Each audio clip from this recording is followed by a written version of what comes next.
کہ ایک دن حضور گھر میں تشریف فرما تھے اور نیم داراز تھے، لیٹے ہوئے تھے، اور آپ کی مبارک پنڈلی سے کپڑا ہٹا ہوا تھا۔ مرد کا پردہ گھٹنوں سے لے کر کے ناف تک ہے۔ فاستاذن ابو بکر فاذن لہ، تو حضرت ابو بکر رضی اللہ تعالیٰ عنہ آئے، حضور نے کہا آ جائیے۔ وہو تلک الحال، اور آقا کریم اسی حالت میں بیٹھے ہوئے تھے۔ فتحدثا، وہ بیٹھے اور حضور سے ہم کلام ہوئے۔ ثم استاذن عمر، پھر حضرت عمر آئے، انہوں نے اذن طلب کیا تو حضور نے کہا آ جائیے، اور حضور اسی حالت میں تشریف فرما رہے۔ فتحدثا، وہ بھی بیٹھے اور گفتگو چلتی رہی۔ ثم استاذن عثمان، پھر حضرت عثمان کی آواز آئی، حضور میں اندر آ سکتا ہوں؟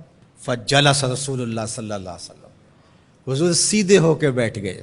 وسوى ثيابه، اور جلدی جلدی اپنی پنڈلی کے اوپر کپڑا ڈال دیا۔ جب یہ لوگ چلے گئے، حضرت ابو بکر رضی اللہ تعالیٰ عنہ بھی، حضرت عثمان بھی، حضرت عمر رضی اللہ تعالیٰ عنہم چلے گئے۔ قالت عائشہ رضی اللہ تعالیٰ عنہ، حضرت عائشہ فرماتی ہیں میں نے کہا حضور ابو بکر آئے تو آپ بیٹھے رہے، جنبش نہیں کی، کپڑا سیدھا نہیں کیا۔ حضرت عمر آئے تو آپ اسی حالت میں رہے اور باتیں چلتی رہیں، لیکن جب عثمان آئے تو پھر آپ ایک دم اپنا کپڑا سیدھا کرنے لگے اور اٹھ کے بیٹھ گئے۔ تو سنو میرے حضور نے کیا جواب دیا۔ کہا میں اس سے حیا نہ کروں جس سے اللہ کے فرشتے بھی حیا کرتے ہیں۔ کتنا بد نصیب ہے جو حضرت عثمان غنی پہ زبان درازی کرتا ہے۔ یہ عثمان وہ ہیں جس سے اللہ کے فرشتے بھی حیا کرتے ہیں۔ اللہ اکبر، یہ عظمت حضرت عثمان غنی رضی اللہ تعالیٰ عنہ۔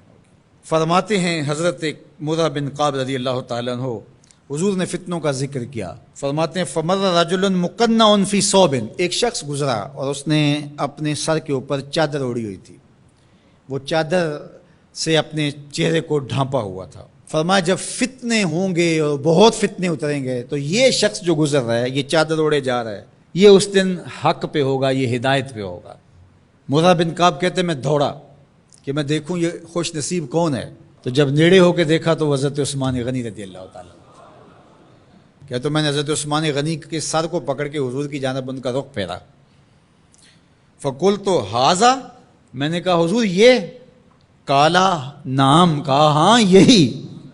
حضور نے حضرت عثمان غنی رضی اللہ تعالیٰ عنہ کی طرف اشارہ کر کے کہا جب فتنے بہت زیادہ ہو جائیں گے تو یہ شخص اس فتنوں کے زمانے میں مظلوماً شہید کیا جائے گا۔ تو حضرت عثمان غنی رضی اللہ تعالیٰ عنہ پر 40 دن تک پانی بن رہا، اپنے گھر میں معصور ہو کے رہ گئے، سخت اذیتیں کاٹیں۔ شہادت سے قبل آپ کی مبارک داڑھی کھینچی گئی، آپ کو اذیت پہنچائی گئی، اور آپ کی اہلیہ کے سامنے حضرت عثمان غنی رضی اللہ تعالیٰ عنہ کو شہید کیا گیا۔ تو حضرت عثمان غنی رضی اللہ تعالیٰ عنہ حضور علیہ السلام کے پیارے صحابی ہیں۔ حضور کی 2 صاحبزادیاں یکے بعد دیگر حضرت عثمان غنی رضی اللہ تعالیٰ عنہ کے نکاح میں آئیں۔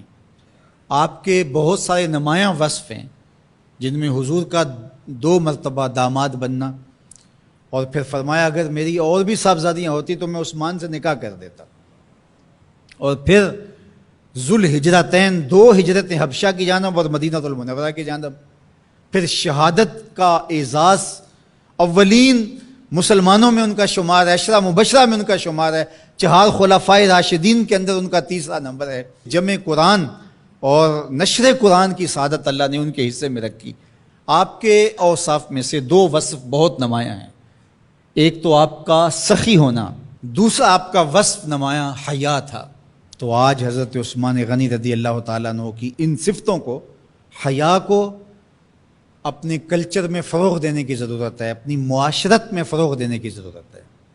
ایک مرد ہو کے اتنا حیا دار، تو پھر عورت ہو کر حیا کی چادر پھاڑ دے اور وہ اس کو آزادی کا نام دے، تو اس سے وہ نسوانیت کا نور رخصت ہو گیا۔ اقبال نے کہا تھا جس علم کی تاثیر سے زن ہوتی ہے نازن، کہتے ہیں اسی علم کو ارباب نظر موت۔